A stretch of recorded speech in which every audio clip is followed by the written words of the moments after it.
कितना बड़ा झूठा हो। तो दोनों तरफ से तुम झूठे हो। हमारा तो अकीदा ये है कि कुरान दुनिया की वाहिद वो किताब है जिसका ज़ेर व ज़बर तक नहीं बदला गया, जिसका सुकून तक, जिसका कौमा तक नहीं बदला गया। उसकी वजह यह है कि दुनिया में जितनी भी किताबें आई, पिछली भी आसमानी किताबें आई, अल्लाह ने ही वो किताबों को नाजिल किया, लेकिन हिफाजत का जिम्मा खुद नहीं लिया। सिर्फ कुरान अज़ीम है जिसके बारे में कहता इन्ना नहनु नज़्ज़लना ज़िक्रा व इन्ना लहू लहाफ़िज़ून। ऐ महबूब, हमने इस किताब को, इस जिक्र को नाजिल किया और इसकी हिफाजत का जिम्मा हम ही ले रहे हैं।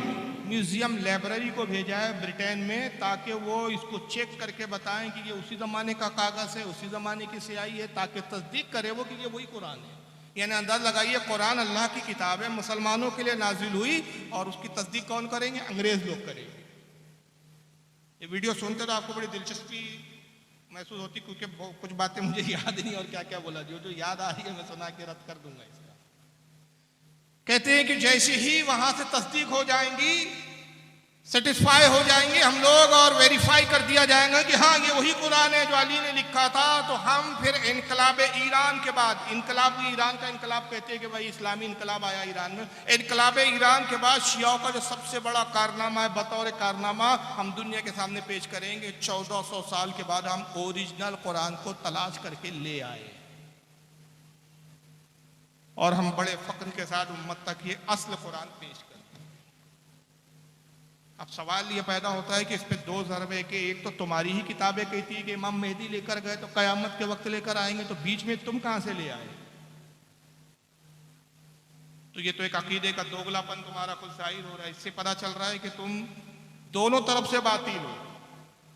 अगर तुम्हारा ये अकीदा दुरुस्त है तुम्हारे नजदीक, हमारे नजदीक तो दोनों बकवास है। तुम्हारा नजदीकी अकीदा अगर दुरुस्त है, इसको तुम सही मानते हो, तुम्हारे मोतबर मुस्तनद उलमा ने लिखा है कि इमाम मेहदी के पास असली कुरान क़यामत के वक्त ले आएंगे, तो फिर ये बीच में लाए, ये बकवास है, ये झूठ है, फरेब है, किस्म है। और अगर ये सच्चा है तो फिर इमाम मेहदी वाला जो हम कौल और जो तुम्हारा अकीदा है वो झूठा है। तो तुम्हारे यहाँ से लेकर जितने 14 साल से गढ़ते आ रहे थे कि इमाम मेहदी लाएंगे, सब झूठे करार पाए। तो जिस फिरके के बड़े बड़े अल्लामा झूठे हो, फिरका खुद कितना बड़ा झूठा हो। तो दोनों तरफ से तुम झूठे हो। हमारा तो अकीदा यह है कि कुरान दुनिया की वाहिद वो किताब है जिसका ज़ेर व ज़बर तक नहीं बदला गया, जिसका सुकून तक, जिसका कौमा तक नहीं बदला गया। उसकी वजह यह है कि दुनिया में जितनी भी किताबें आई, पिछली भी आसमानी किताबें आई, अल्लाह ने ही वो किताबों को नाजिल किया, लेकिन हिफाजत का जिम्मा खुद नहीं लिया। सिर्फ कुरान अज़ीम है जिसके बारे में कहता इन्ना नहनु नज़्ज़लना ज़िक्रा व इन्ना लहू लहाफ़िज़ून। ऐ महबूब, हमने इस किताब को, इस जिक्र को नाजिल किया और इसकी हिफाजत का जिम्मा हम ही ले रहे हैं, हम ही इसकी हिफाजत करें। तो जब अल्लाह ताला ने कुरान अज़ीम की हिफाजत का जिम्मा लिया है तो किसकी मजाल है कि कुरान को बदल दे। हो सकता है कल आप कहें कि भाई ये दावा कुछ समझ में नहीं आ रहा है, बदलना कौन सी मुश्किल बात है। भाई हम कुरान ले आए, अब उसमें लिखा है अल्हम्दुलिल्लाहि रब्बिल आलमीन, और रब्बिल आलमीन को हम रब्बुल आलमीन कर दिए तो हमने तो बदल दिया। भाई आप कहते ज़ेर ज़बर नहीं बदल सकते, हमने बदल दिया। हम शेर की जगह जबर लिख दें, कौन होते हो आप, कहाँ हाथ पकड़ सकते हो आप हमारा, हमने तो बदल दिया। फिर अल्लाह ने क्या किया? कुछ तो नहीं किया। माज़अल्लाह, अगर ये आपका तस्वुर है, किसी का तस्वुर हो जाए, मुसलमान को तो तस्वुर हो नहीं सकता। अगर कोई बेवकूफ़ इस तरह की हरकत करे तो उसको मालूम होना चाहिए कि हिफाजत का जिम्मा जो रब फरमा रहा है, तो ये स्याही की हिफाजत की बात नहीं हो रही है, ये जो है औराक की हिफाजत की बात नहीं हो रही है, बल्कि कुरान जो नफ्स कुरान है उसकी हिफाजत की बात हो रही है। और ये ऐसा रसूलुल्लाह का मोजेज़ा है जो क़यामत तक बाकी रहेगा। और हिफाजत ऐसे की कि तुम औराक बदल सकते हो, स्याही बदल सकते हो, हुर्फों को तब्दील कर सकते हो, लेकिन बच्चों के सीने में जो कुरान को अल्लाह ने हिफ्ज़ फरमा दिया, उस हिफ्ज़शुदा दिल के कुरान को जो नक्श हो गया, उसको कैसे बदल सकोगे? उसको तुम नहीं बदल सकते। तो कुरान अज़ीम एक महफूज किताब है, लेकिन हमारे दरमियान में मुसलमान कहलाने वालों में ऐसे भी लोग हैं जो इस कुरान को अल्लाह का कलाम और अल्लाह की असल किताब मानने के लिए तैयार नहीं। मगर ऐसे ही लोगों से जो मेल मिलाप रखते हैं इस वक्त, सुलह कुल्लियत के अगर अलम बरदार में कहूँ उस शख्स को जिसका नाम तारिक जमील आता है, काश मैं उसकी वीडियो दिखा सकता हूँ कि एक जगह बड़े रो रो के कहते हैं, एक हो जाओ, उम्मत बन जाओ, उम्मत बन जाओ। बड़ा दर्द है उसके दिल में, इतना रोता है कि शियाओं को शर्मिंदा कर दिया उस शख्स, इतना रोता है। मगरमच्छ की आंख, एक हो जाओ। बरेलियों ने देवबंदियों को कहा काफिर, देवबंदियों ने बरेली को कहा काफिर, शियाओं ने सुन्नी को कहा काफिर, सुन्नियों ने शियाओं को कहा काफिर। फिर जन्नत में कौन जाएगा? तारिक जमील बड़े दर्द के साथ एक वीडियो में कहते हैं, वीडियो मशहूर है, नेट पे बहुत छाया हुआ है, इसके लाखों व्यूअर्स है, इसको लाखों लोगों ने देखा है, इसके व्यूज लाखों में, बल्कि लाखों क्या, मेरे ख्याल से कई मिलियंस हो गए होंगे। जन्नत में कौन जाएगा? तारिक जमील साहब, आपको फिक्र करने की जरूरत नहीं कि जन्नत में कौन जाएगा। जन्नत रब तबारक व तआला ने जिसको हिबा फरमा दी, उसने हदीस में बता दिया जन्नत में कौन जाएगा। वही जाएगा जिसका अकीदा अल्लाह और रसूल सहाबा के मुताबिक होगा। और उसी अकीदे को तर्जमानी करते हुए आला हजरत ने एक शेर में कह दिया, तुझसे और जन्नत से क्या मतलब, वहां भी दूर हो, हम रसूलुल्लाह के, जन्नत रसूलुल्लाह। नारे तकबीर, नारे रिसालत, उलमाए अहले सुन्नत, मसलके आला हजरत, नारे तकबीर, नारे रिसालत। तो आपके कहने से थोड़ी होगा एक हो जाओ, एक हो जाओ। अच्छा मुझे ये बताओ, जब हुजूर ने कहा मेरी उम्मत में 73 फिरके होंगे, क्या किसी कोई ज़ईफ से ज़ईफ हदीस में भी ये दिखा सकता है कि किसी साहबी ने कहा या रसूलल्लाह जब आपकी उम्मत 73 फिरके हो जाए तो कोई ऐसी तदबीर बता दीजिए, कोई ऐसा नुस्खा कीमिया बता दीजिए कि इस बिखरी हुई उम्मत को हम एक कर दे। चैलेंज है, कोई एक रिवायत ऐसी दिखा दो, मैं गुलामी करूंगा उसकी जिंदगी भर। किसी साहबी ने नहीं कहा। अगर खुदा की कसम फिरकों को, सब जमातों को एक करने की अगर किसमें सबसे ज्यादा सलाहियत थी तो वो सहाबा की जमात हो सकती थी, मगर सहाबी में से किसी ने नहीं कहा यार रसूलल्लाह कोई ऐसा नुस्खा बताइए। बल्कि उसके बरक्स क्या कहा, अल्लाह के नबी जो 72 जहन्नम में जाएंगे उनसे क्या लेना देना हमारा, जो जन्नती उसकी पहचान बताइए। क्यों या रसूलल्लाह, आपकी जबान से जो बात निकलती है वो दहन जिसकी हर बात वही है खुदा, उसकी नाफिज हुकूमत पे लाखों सलाम। आपकी जबान वही में डूबी हुई जबान है, वही के कौसर से धुली हुई जबान है। जो निकल गया, पत्थर पे लिखी हुई तहरीर को मिटाया जा सकता है, लेकिन मुस्तफा आपकी कही हुई बात को मिटाया नहीं जा सकता। आपने कहा मेरी उम्मत में 73 होंगे, तो अब 73 होंगे, उसको कोई रोक नहीं सकता। तो हुजूर जब रोका नहीं जा सकता तो हमें उन जमातों से क्या गरज जो जहन्नमी है, हमें जन्नती जमात की पहचान बताइए, ताकि वो पहचान उम्मत तक पहुंचे तो हम जहन्नमियों को छोड़कर जन्नतियों के साथ हो जाए। ये सहाबा ने तालीम हमको, हमें ठेका नहीं दिया गया, हमें जिम्मेदारी नहीं दी गई कि तारिक जमील की तरह हम सबको मिलाने बैठ गया, एक हो जाओ, एक हो जाओ, उम्मत बन जाओ। उम्मत बन जाओ, उम्मत बन चुकी। तो कोई नया पैगंबर आया कि जो नई उम्मत बना रहा है? क्या उम्मत बन जाओ और कैसी उम्मत बन जाओ? यानी मैं एक मिसाल दे रहा हूं आपके समझ में आ जाए। गोबर और हलवा देखने में एक जैसे दिखते हैं, क्या मिला के खाओगे? एक होकर खा जाओ, मिलाकर खा जाओ। तो कोई कहे जनाब गोबर गोबर है, हलवा हलवा है। हम गाय का दूध तो पी सकते हैं, मूत नहीं पी सकते। हम पाकीज़ा सोच रखने वाले, पाकीज़ा खाने वाले, हम वो कौम है जिसके बारे में रब ने कहा हमने तायब और ताहिर चीजें तुम पर हलाल की, उसको खाओ। तो हम तैयब ताहिर लोग हैं, नापाक लोग नहीं है। तो पता चला कि जो बुराई छोड़कर अच्छाई की तरफ आ जाते हैं वो ताहिर होते हैं, पाकीज़ा लोग होते हैं, उनकी सोच और फिक्र पाकीज़ा होती है। और जो सब गू गोबर को एक करने की बात करते, समझ में आ गया कि उनकी सोच कैसी होती है। वो कौम ताहिर कौम नहीं होती, नापाक और नजिस कौम होती है। फैसला आप करें कि आपको नजिस होना है कि ताहिर हो। और ना ही कुरान की तालीम है। तारिक जमील से मैं पूछना चाहता हूं और उसके चाहने वालों से पूछना चाहता हूं कि तारिक जमील साहब, क्या आप कुरान की एक आयत, एक सिर्फ एक, जिस दिन एक आयत दिखा दोगे खुदा की कसम तकरीर करना छोड़ दूंगा। आपका रदी नहीं, तकरीर ही करना छोड़ दूंगा और इतराफ करूंगा, एक वीडियो बना के इतराफ करूंगा, भाई तारिक जमील साहब ने हमारा मुतालबा पूरा कर लिया, आज से मैं तकरीर करना छोड़ता हूं। तारिक जमील साहब को सलाम करता हूं, उनको बुरा बोलना बंद करता हूं। आज तक जितना उनको मैंने बुरा कहा सबके लिए मैं उनसे माफी चाहता हूं। और वो सिर्फ क्या है मेरा चैलेंज, कुरान की एक आयत तारिक जमील ऐसी दिखा दे कि अल्लाह ने फरमाया हो सब एक हो जाओ।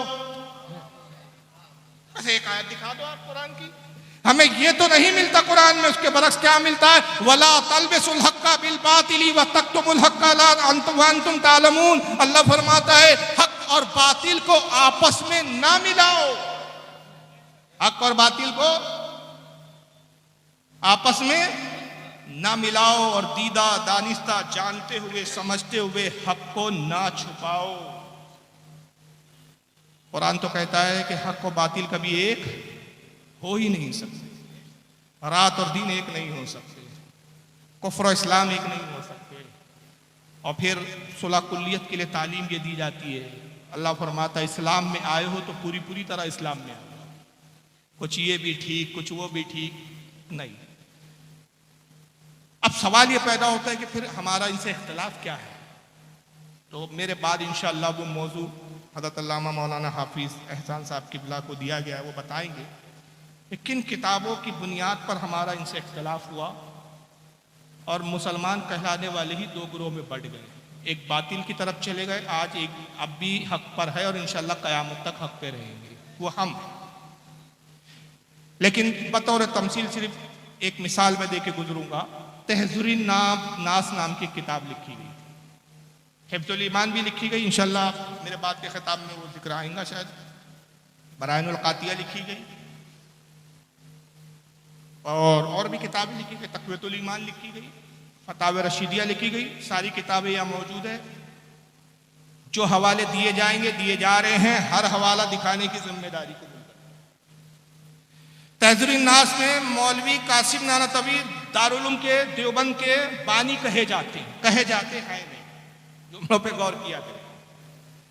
सहारनपुर में जो इस जमात का सबसे बड़ा इदारा मदरसा, उसके क्या कहे जाते हैं, बानी, जबकि बानी है नहीं है, गासिब है। एक लंबी तारीख है, उसका बानी कोई और था, बाकायदा उस पर किताबें मौजूद है। एक लंबी गुफ्तगू हो जाएगी, मेरा मौजू आज वो है नहीं।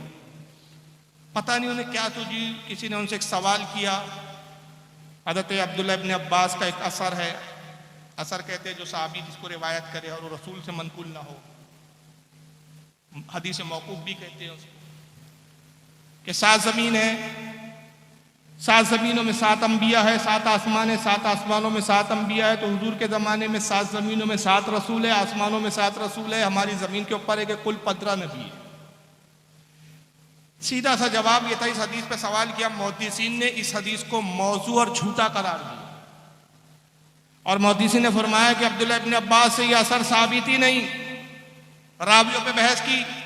अब अगर इनको जनाब को अस्मा और रिजाल पे नजर नहीं थी, अगर कासिम नानतवी साहब की, तो कम से कम इतना जवाब देते कि भाई ये अकीदा अहले सुन्नत नहीं है, हमारा अकीदा कुरान के ऊपर है, और कुरान से अगर कोई बात टकरा जाए तो उसको छोड़ दी जाती है। फिर ये हदीस भी नहीं है, मरफू भी नहीं है, अब्दुल्लाह इब्न अब्बास का असर है, और कुरान और हदीस से सही हदीस अगर टकरा रहा है, इसको हम नहीं मानते। लेकिन जनाब वहाँ पता नहीं क्या सूझी, मुहक्किक बन के बैठ गए। उन्होंने कहा कि भाई देखो ऐसा है, हुजूर सल्लल्लाहु अलैहि वसल्लम का जो खातमुन नबीन होना है, अगर हुजूर के ज़माने में 15 नबी भी मान लिया जाए तब भी हुजूर की खातमियत में फर्क नहीं आता। हर जमीन में हुजूर की तरह नबी माने जा सकते हैं। आदम के ज़माने में 15 आदम थे, शीश अलैहिस्सलाम के ज़माने में शीश थे, नूह अलैहिस्सलाम के ज़माने में 15 नूह थे। हर ज़माने में हर नबी आया, उसके जैसे और नबी भी हर 7 ज़मीन और 7 आसमान के तबकों में रहे। तो कासिम नानतवी फिर यहाँ बड़े इल्म भगारने बैठ गए और कहा कि देखिए साहब, ऐसा है कि जो कुरान अजीम में हुजूर की खातमत का जिक्र आया, कि कुरान अजीम ने कहा माकाना मुहम्मदुन अबा अहदिम मिन रिजालिकुम वलाकि रसूलुल्लाहि व खातमुन नबिय्यीन, कि लोगों मोहम्मद तुम्हारे मर्दों में से किसी के बाप नहीं है, बल्कि वो अल्लाह के रसूल है और नबियों में सबसे आखिर है। हुजूर के बाद अब कोई आखिरी नबी नहीं आएगा। सरकार की मुतवातिर हद तवातुर को पहुंची हुई हदीस, सही उल इस्नाद हदीस, किसी ने इख्तिलाफ नहीं किया। इजमा इस हदीस पे आका ने एक बार नहीं, 2 बार नहीं, 12 का ला नबी आबादी, मेरे बाद कोई नबी नहीं, अना खातमुन नबीयीन, मैं आखिरी नबी हूं। कहा ये जो खातमुन नबीयीन के मायने हैं, ये नहीं है कि हुजूर आखिरी में आए जमाने में, मर्तबे के एतबार से आप खातमुन नबीयीन है, कि जिस लेवल के आप हैं, जो मर्तबा मकाम अल्लाह ने आपको अता किया, बस वो मकाम आप पर ख़त्म, वो मर्तबा आप पे ख़त्म। आपके बाद भी नबी आ सकता है, ये अलग बात है कि वो अक्सी नबी होगा, ज़िल्ली नबी होगा, आपका नायब होगा, मकाम और मर्तबे में आपके बराबर नहीं होगा। हुजूर के बाद भी अगर कोई नबी आए तो हुजूर की खातमियत में फ़र्क नहीं आ सकता, माअज़ल्लाह। क्या आप ये मानते हैं कि हुजूर के बाद कोई नबी आएगा? और ये अकीदा क्या मुसलमानों का अकीदा हो सकता है, इस्लाम का अकीदा हो सकता है? सरी कुफरी अकीदा। भाई जिस हदीस का मैंने टुकड़ा पढ़ा ना, ये ला नबी आबादी, मेरे बाद नबी नहीं, उसका पहला टुकड़ा क्या है? किससे कहा था? हज़रत उमर से कहा, मेरे बाद अगर कोई नबी हो सकता था तो वो उमर इब्ने खत्ताब हो सकते थे। हज़रत उमर जैसा नबी नहीं हो सकता था तो आज कोई कितना ही बड़ा वक्त का वली कामिल हो, कितना ही बड़ा आलिम फाजिल हो, एक सहाबी के बराबर नहीं हो सकता। तो हज़रत उमर तो उससे बुलंद है। तो जब हज़रत उमर ना हो सके तो आज पैदा होने वाला कोई नबी कैसे हो सकता है? लेकिन हुआ क्या कि किताब असल में लिखने की जरूरत क्यों पेश आई कासिम नानातवी? उसका भी एक थोड़ा सा पस मंजर है कि कासिम नानातवी साहब की एक सवाने हयात है जिसका नाम है सवाने कासमी। उसकी पहली जिल्द है और उसके लिखने वाले मनाजिर हसन गीलानी है जो उनके खलीफा मुरीद और उनके शागिर्द थे। उन्होंने उनके हालात की ज़िंदगी पे लिखी, कहा कि मौलाना कासिम नानातवी बचपन में ये ख्वाब देखा करते थे कि वो अल्लाह की गोद में बैठे हुए। माज़अल्लाह। तो वहीं से उन पे खप्त सवार हुआ कि कुछ बड़ा मकाम मिलने वाला है, अपन तो डायरेक्ट अल्लाह की गोद में बैठ जाते हैं। हालांकि हमारा अकीदा है कि अल्लाह जिस्म जिस्मानियात से, पता नहीं इन्होंने कैसी गोद देख ली थी, माज़अल्लाह। फिर आगे एक जगह लिखते हैं उसी किताब में कि एक मर्तबा अपने पीरो मुर्शिद हाजी इमदादुल्लाह के पास आए। मेरी बात समझ में आ रही है ना आप लोगों के?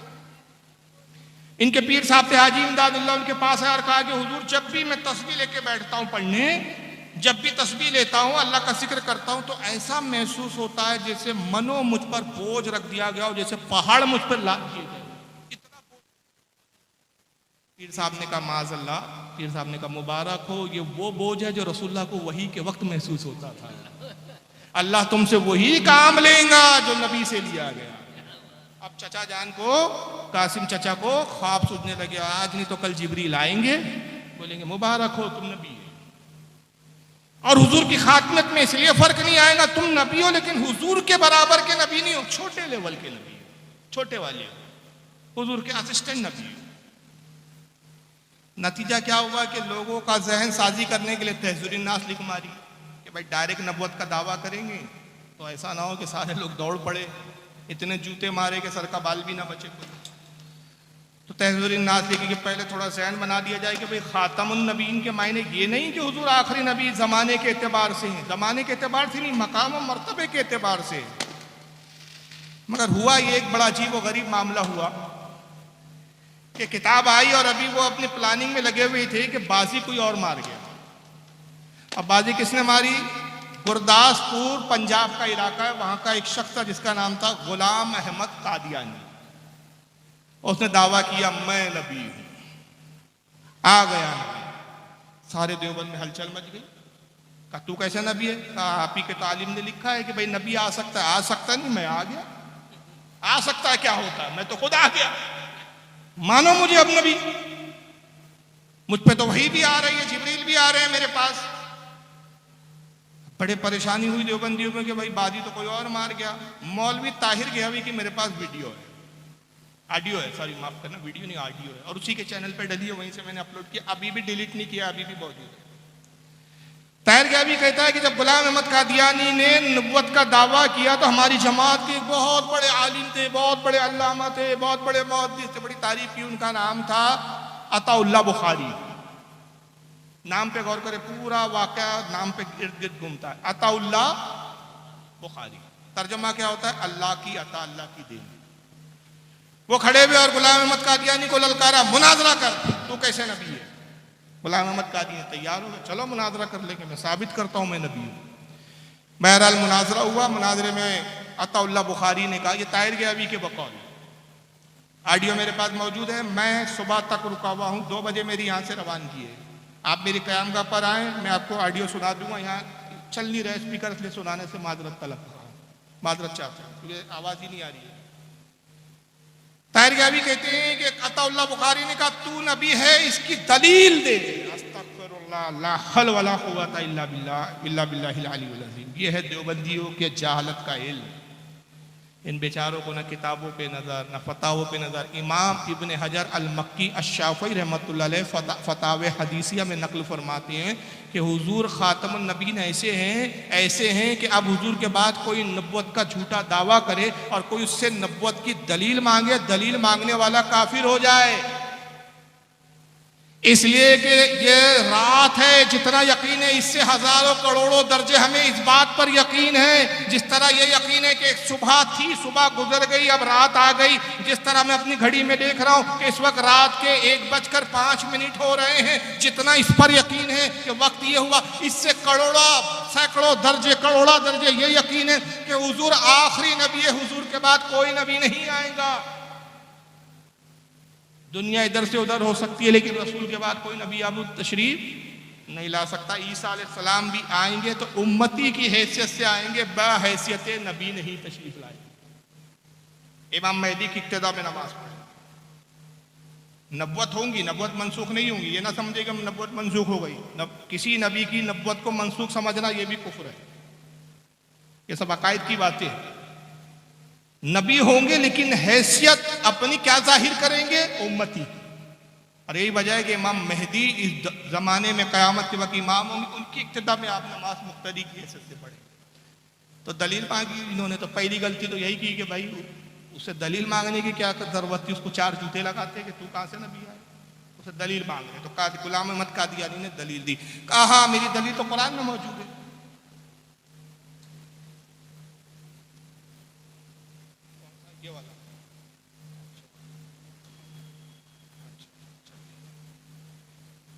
तो कहा था हाँ दलील, तो गुलाम अहमद कादियानी ने कहा लीजिए अभी दलील देता हूं। कहा कुरान अजीम में हजरत ईसा का जुमला, हजरत ईसा कहते हैं कि मेरे बाद एक नबी आएंगे, उनका नाम अहमद होगा, वो अहमदमई। कुरान में आया कि वइस्महु अहमद, उसका नाम अहमद होगा, वो अहमदमई। तो अताउल्लाह बुखारी ने कहा, तारियावी कहता है, कहा अरे बदबख्त खरदुल लजीज, वो क्या क्या जुमले बोला मुझे याद भी नहीं, उसने गालियां वाले जुमले कहे, कुछ बड़ी फंसी उर्दू में। हज़रत अल्लाह बुखारी ने कहा, अरे बदबख्त, अरे खबीज, अबे गधे, कुरान में जो है हजरत ईसा कह रहे मेरे बाद नबी आएंगे वो अहमद होंगे, वो तो अहमद आया है, तेरा नाम तो गुलाम अहमद है, तू अहमद का है, तू तो अहमद का गुलाम है, तू अहमद कैसे हो गया? तो गुलाम अहमद कहता है, हजरत आप समझे नहीं, असल में मेरा असल नाम अहमदी है, मेरे माँ बाप को थोड़ी मालूम था कि मैं नबी बनकर आने वाला हूं, उन्होंने गलती से गुलाम लगा दिया, गलती से गुलाम, वो गलती माँ बाप की है, मेरी। ताताउल्लाह बुखारी का जवाब सुनिए। और ताहिर गयावी की उस बात पर पूरा मजमा कह लगा रहा है, दाद दे रहा है, क्या दलील दी है देवबंदियों ने, ये इनका इल्मी ज़र्फ है। ताताउल्लाह बुखारी मुस्कुराए, कहा ओहो, मैं तो समझता था ये हादसा मेरे ही साथ हुआ है, आज पता चला आपके भी साथ ऐसा हादसा हो गया। असल में मेरा नाम अल्लाह है, मेरे माँ बाप को पता नहीं था मैं अल्लाह हूं, तो उन्होंने अताउल्लाह लगा दिया, और चूंकि मैं अल्लाह हूं तो मैंने तो आपको नबी बनाया नहीं, तो आप नबी बन कैसे गए? अब इसके जवाब में एक जुमला बोल के इस पर क्या तबसरा करूं, वक्त भी नहीं है, क्योंकि हमारे बैरूनी मेहमान को भी मुझे वक्त देना है। मैं आपका वक्त ज़्यादा नहीं लूँगा, क्योंकि मैं इंशाल्लाह आता रहता हूँ, गुज़िश्ता बार भी आया था और इंशाल्लाह अल्लाह ने चाहा तो आगे भी मौके मिलेंगे। बस इतना बोल के मैं जवाब मुकम्मल कर देता हूँ कि मैंने कहा ये तो ऐसी बात हुई कि मौलवी ताहिर गयावी ये कहना चाह रहे हैं कि अगर है गुलाम अहमद कादियानी तो अपने ज़माने का झूठा नबुव्वत का दावा करके मुस्लिमा कज़्ज़ाब है, तो हमारे यहाँ भी नमरूद और फिरौन की कमी नहीं है जो खुदा ही दावे करते हैं। और ऐसा था, आपको ताज्जुब होगा, अल जमियत का शेखुल इस्लाम नंबर 1 किताब है मेरे पास मौजूद है। इनके शेखुल इस्लाम कौन थे, रिश्ते नाते बता दूं? हुसैन अहमद टांडवी नाम था, कौन है मालूम है? अभी महमूद मदनी साहब, और उनके चचा है अभी अरशद मदनी, जो कह रहे थे अभी खूब बड़ा बवाल चला इंडिया में उनको लेकर के, ओम और अल्लाह एक ही है, माज़अल्लाह। उसका वीडियो आपने सब न्यूज़ चैनल पे देखा होगा, मेरे पास इस वक्त लैपटॉप पे भी मौजूद है वीडियो। उस पर काफ़ी वबेला हुआ कि माज़अल्लाह अल्लाह और ओम कैसे एक हो सकते हैं। तौबा नहीं सूझी साहब, हिंदुओं ने भी एक्सेप्ट नहीं किया, मुसलमानों ने भी एक्सेप्ट नहीं किया। अरशद मदनी साहब के वो हुसैन अहमद टांडवी जो है वालिद होते गालिब, और महमूद मदनी के दादा अशरफ अली थानवी के शागिर्द। वो मर गए तो उनकी तारीफ में पूरा एक जमीयत इनकी जमात है ना, जमीयतुल उलमा, तो जमीयत का शेखुल इस्लाम नंबर निकाला गया, उनकी ज़बानें लिखी गई, तो उसमें लिखा गया कि शेखुल इस्लाम हुसैन अहमद टांडवी साहब जो थे वो खुदा थे, ज़मीन पर अपनी किबरियाई पर पर्दा डाल के इंसान बनकर आए, जमीन पे चलते फिरते थे, लोग पहचान ही न सके ये तो खुदा है चल फिर रहे। गुजरने के बाद, इंतकाल के बाद लोगों के पास समझ में आया कि ये खुदा हमारे बीच रहा भी, उठा बैठा भी, खाया पिया भी, रहन सहन भी करता रहा, फिर चला गया। मरने के बाद पता चला तो इनका खुदा भी है साहब, और ये किताबों में मौजूद है, छप रही है किताब, इनकार नहीं कर सकते। इस पर हमारे उलमा के मुनाजरे हुए, हमारे उलमा ने बारहा इन किताबों को पेश किया। इन्होंने तौबा नहीं की, बारात के इजहार नहीं किए, अपनी इन बकवासात की तावीलात की, और उन तावीलात में बजाय इसके कि वो अपने बुजुर्गों से कुफ्र को उठाते और मजीद कुफ्र अपने पर लाते गए। तो ये एक बुनियादी इख्तलाफात है कि ये रसूलुल्लाह की नब्वत के कायल नहीं, एक जमात हुए है जो अल्लाह की किताब, आखिरी किताब कुरान अजीम को महफूज मानने के लिए तैयार नहीं, तहरीफ शुदा करार दे रहे हैं, ओरिजिनल किताब मानने को तैयार नहीं। देवबंदियों का तबका हुआ जो नौज़ुबिल्लाह मिन ज़ालिक रसूलुल्लाह सल्लल्लाहु अलैहि वसल्लम के बाद भी नबी आने का कायल है। और एक तीसरा इसी फिरकी की एक शाख बोल ले या इनकी असले के जिससे देवबंदी निकले। मैं कंफ्यूज होता हूँ कि देवबंदी इनसे निकले या ये वो देवबंदी से निकले, वो फैसला इन पे छोड़ता हूँ, क्योंकि दोनों के अकाबिर तकरीबन एक ही है। इस्माइल दहलवी को ये भी मानते हैं, वो भी मानते हैं, इब्न तैमिया को वो भी मानते हैं, ये भी मानते हैं, इब्न कय्यम जौजिया को वो भी मानते हैं, ये भी मानते हैं। कई मौलवी उलमा ऐसे पुराने कदीम गुजरे जिनको दोनों मानते हैं, दोनों की तालीमात पर अमल करते हैं। तो एक है अहले हदीस, नाम निहाद अहले हदीस, इनके भी अकीदों में क्या इख्तिसाद आता है, क्या खराबियां आती है। रसूलुल्लाह की बदतरीन गुस्ताख फिरका ये जिसको सबसे ज्यादा मानते हैं, जिसको सबसे बड़ा आलिम अपनी जमात का समझते हैं, वो अब्दुल हलीम इब्न तैमिया। अब्दुल हलीम इब्न तैमिया की किताब है जिसका नाम है किताबुल वसीला। कितना सख्त हमला किया उसने, ये रसूलुल्लाह की हयात का कायल नहीं, मास कहता है हुजूर विसाल फरमा गए, बरज़खी जिंदगी है, बरज़ख में है, इस कब्र में भी नहीं है, इस दुनिया में भी नहीं है। और हम अहले सुन्नत का अकीदा क्या है, और इस पर दलाइल है हमारे पास, कुरान के भी दलाइल है, हदीस के भी दलाइल है, अहादीसें भी है हमारे पास। क्या है वो दलाइल कि हुजूर सल्लल्लाहु अलैहि वसल्लम अपनी कब्र मुबारक में अपने जिस्म के साथ हयात है, और आपकी हयात हिस्सी दुनियावी हयात है, हकीकी हयात है। आपकी हयात बरज़खी नहीं बल्कि दुनियावी हयात है। और ये इख्तियार है कि आलम बरज़ख में भी तशरीफ ले जाते हैं, जन्नत में भी तशरीफ ले जाते हैं, ज़मीन पर सैर भी फरमाते, और करम फरमाए तो इस बज़्म में भी तशरीफ ले आए। मर्जी मुबारक है, अल्लाह ताला ने इख्तियार दिया। इसीलिए हमने कहा मोहब्बत में कि सुना है आप हर आशिक के घर तशरीफ लाते हैं, मेरे घर में भी हो जाए चरागा या रसूल। लेकिन आपका मरकज हकीकी क्या है, आपकी कब्र मुबारक। और उसके लिए इसीलिए आप फरमाते मन ज़ारा कब्री वजबत लहू शफाती, जिसने मेरी कब्र की जियारत की उस पर मेरी शफात वाजिब हो। और एक हदीस में फरमाया जिसने मेरे मौत के बाद मेरी कब्र को देखा, गोया उसने मुझे जिंदगी में ही देखा।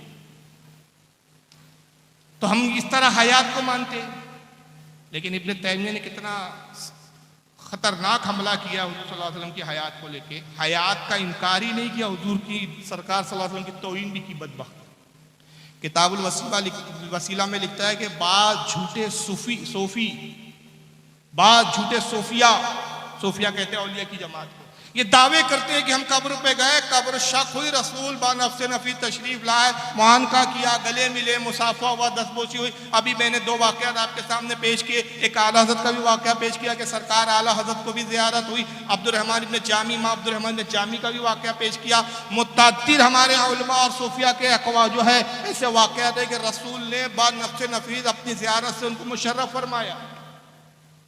सबका इनकार करते हैं। अपने तैमिया कहता है ये झूठे सूफी है जो दावा करते हैं कि हुजूर की कब्र शक हुई, फटी, हुजूर बाहर तशरीफ लाए, जाहिर से मुआनका किया, गले मिले, मुसाफा किया। वो हुजूर नहीं होते जो कब्र फटती है, जो बाहर निकलता है वो शैतान होता है माज़अल्लाह, और वो कब्र फाड़ के बाहर निकल के कहता है मैं नबी। यानी इनकी बदबख्ती देखिए आप इब्न तैमिया की, जो हुजूर की कब्र शक हो, सरकार बाहर तशरीफ लाए, वो हुजूर को इसको इख्तियार तो नहीं मानता, मगर इब्लीस को इतना बाख्तियार मानता है कि पहले कब्र में घुसता है। कहां से घुसता है वो कुछ दिखता नहीं है, शगाफ भी नहीं, कोई सुराग भी नहीं, घुस गया बस कहीं से भी।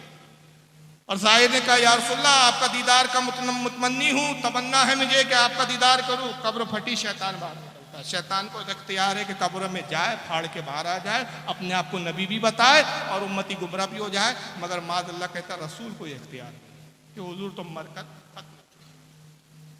इब्न तैमिया के इसी अकीदे, बातिल अकीदे को मोहम्मद इब्न अब्दुल वहाब नजदी ने अपनी किताब तौहीद में दर्ज किया और उसी के चरबे को उठा के उसी की किताब तौहीद की तलखीस तक़वतुल ईमान के नाम से मौलवी इस्माइल दहलवी ने की और उसने लिखा कि रसूलुल्लाह सल्लल्लाहु अलैहि वसल्लम मरकर मिट्टी में मिल गए।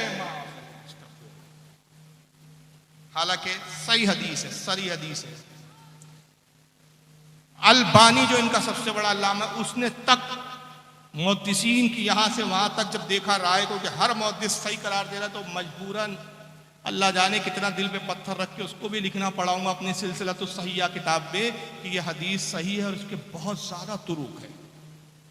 और हदीस क्या है, बड़ी मशहूर हदीस है, आपने सुना होगा। अल्लाह के रसूल फरमाते हैं इन्नल्लाह हर्रमा अलल अर्दि अन तअकुला अज़्ज़ादल अंबिया अलैहिमुस्सलाम फनबियुल्लाहि हय्युन युरज़क़। आका कहते हैं अल्लाह ने, बेशक अल्लाह ने जमीन पर हराम कर दिया कि वो नबियों के जिस्मों को खाए। अल्लाह का नबी जिंदा होता है और उसको अल्लाह की तरफ से रिस्क भी दिया जाता है, रिस्क भी खाता है। और यही आला हज़रत का हमारे कमाल है कि अक़ीदे हदीस को, अक़ीदे कुरान को, अक़ीदे सहाबा को, अक़ीदे रसूल को अशारों में दो जुमलों में जमा कर देते हैं। तू जिंदा है वल्लाह, तू जिंदा है वल्लाह, मेरी चश्मे आलम से छुप जाने वाले। तो बहरहाल बहुत सारे तज़ादात है, बहुत सारे इख्तिलाफ़ात है, कहाँ तक मैं बयान करूँ। कहीं लिखा गया है कि रसूलुल्लाह उर्दू ज़बान हमारे मदरसे देवबंद में सीखने आए, माज़अल्लाह। बराहिनुल क़ातिया किताब लिखी गई, यहां तक लिखा गया है कि हुजूर से ज्यादा इल्म तो शैतान को है, शैतान का इल्म नस से साबित है, हुजूर का इल्म नस से कतई से साबित है। तो ये वो बुनियादें हैं जिन गुस्ताखियों की बुनियाद पर हमारे उलमा ने इनको मुसलमान नहीं समझा। आज मैंने ये बातें आपके सामने पेश की और अब मैं आपसे फैसला चाहता हूं, बस ये खत्म कर रहा हूं, मैं आपसे फैसला चाहता हूं। जो कुरान को असल ना समझे, क्या वो आपकी निगाह में मुसलमान है? जो हमारे नबी को आखिरी नबी ना समझे, क्या वो मुसलमान है? क्या जो हमारे नबी की कब्र के बारे में अकीदा रखे कि उस कब्र को फाड़ के शैतान निकलता है, वो मुसलमान हो सकता है? हरगिज़ नहीं।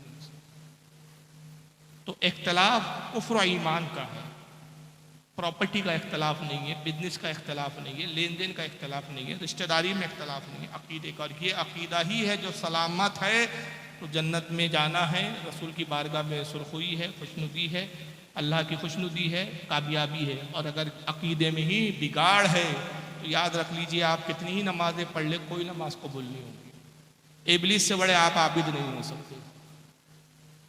उलमा ने लिखा कि 90 लाख, बाद में 90 करोड़ तक लिखा है, 90 लाख पे तो ज़्यादा इत्तेफाक है कि 90 लाख साल उसने अल्लाह को सजदा किया, मगर मरदूद हो गया, शैतान लाइन हो गया, धुतकारा हो गया, खबीस हो गया। क्यों? नबी की ताज़ीम नहीं की। किस नबी की ताज़ीम नहीं की? जनाब आदम अलैहिस्सलाम की ताज़ीम नहीं की। तो जब आदम की ताज़ीम ना करने की बुनियाद पर 90 लाख साल की इबादत तबाह हो जाती है, तो जो रसूलुल्लाह की ताज़ीम ना करे तो ये 60 साल की इबादत क्या काम है? ये 70 साल की इबादत पे क्या नाश किया जाए? तो असल हकीकी ईमान है रसूलुल्लाह की मोहब्बत। और जब हुजूर से अगर सच्ची मोहब्बत है तो हुजूर का फिर कोई भी गुस्ताख हो, हम उससे फिर सुलूक नहीं कर सकते, मजहबी सुलूक नहीं रख सकते, दीनी मामलात हम उससे नहीं कर सकते। ना उसकी हम नमाज जनाजा पढ़ेंगे, ना उसके पीछे नमाज पढ़ेंगे। तिरमिज़ी शरीफ की हदीस है कि एक जनाजा हुजूर की बारगाह में लाया गया, जामे तिरमिज़ी में हदीस है, सियाह सित्ता में आती है। कहा गया या रसूलल्लाह फुला इब्ने फुला मर गया, आप नमाज जनाजा पढ़ा दें। सरकार ने कहा मैं इसकी नमाज जनाजा नहीं पढ़ाऊंगा। साहबा मुताज्जिब अर्ज़ किया या रसूलल्लाह आज तक आपने किसी जनाजे के बारे में ये नहीं कहा। जो अभी जनाजा लाया गया, आपने नमाज पढ़ाई सरकार, आप पहली बार, ये पहला मौका आया है हमारी निगाहों के सामने, आप फरमा रहे हैं मैं इसकी नमाज जनाजा नहीं पढ़ाऊंगा। हुजूर इसकी वजह, इसका सबब क्या है?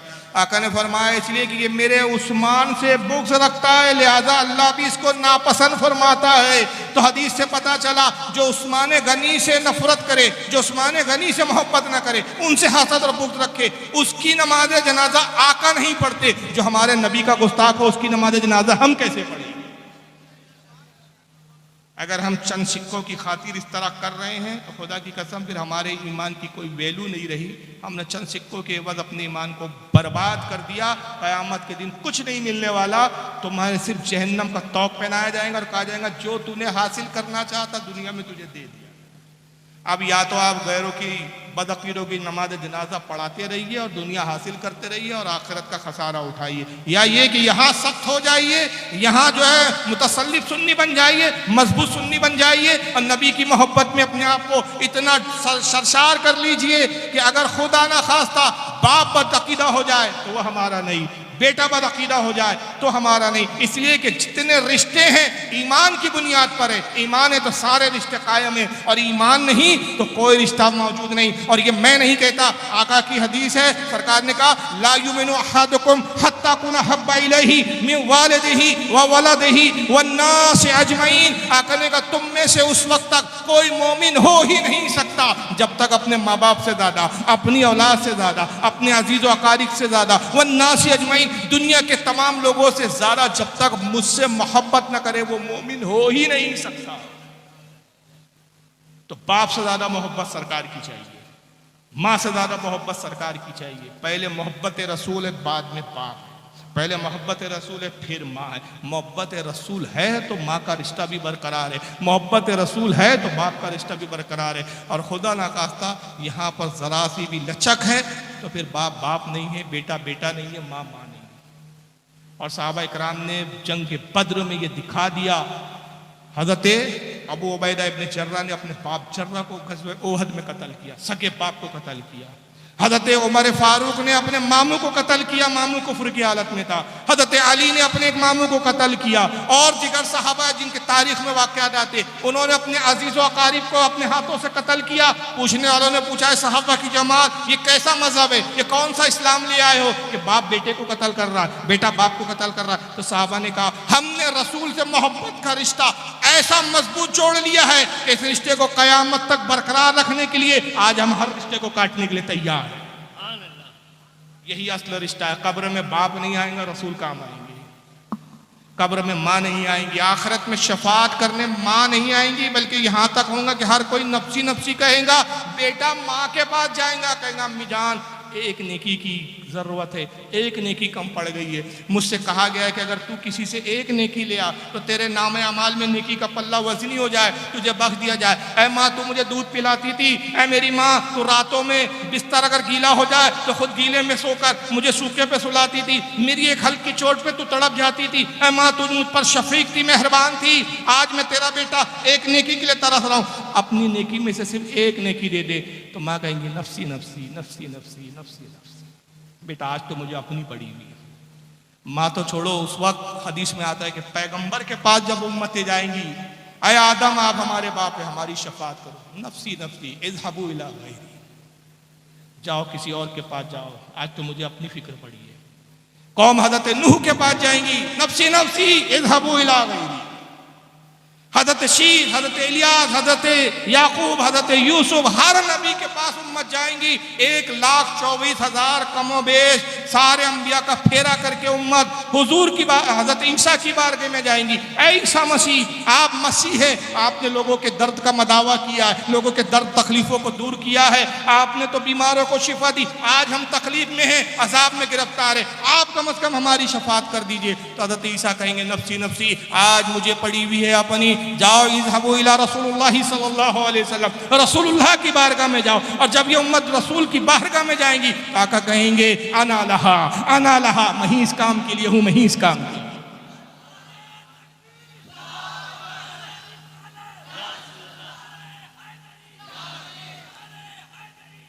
तो जो जात कयामत में आना लहा का मुद्दा सुना के अपनी तरफ बुला रही है। आज हम उस जात के गुस्ताखों से दोस्ती करने को पसंद कर रहे हैं और फिर हम समझते हैं मुसलमान हैं।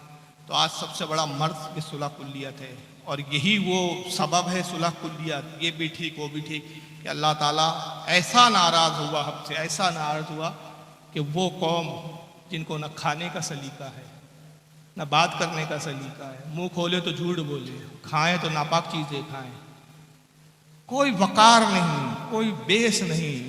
मैं क्या बोलूँ यार, आजकल सियासी हालत में बोलना भी तो दुश्वार हो गया। इशारे कर रहा हूँ मैं, आप इशारा समझ ले।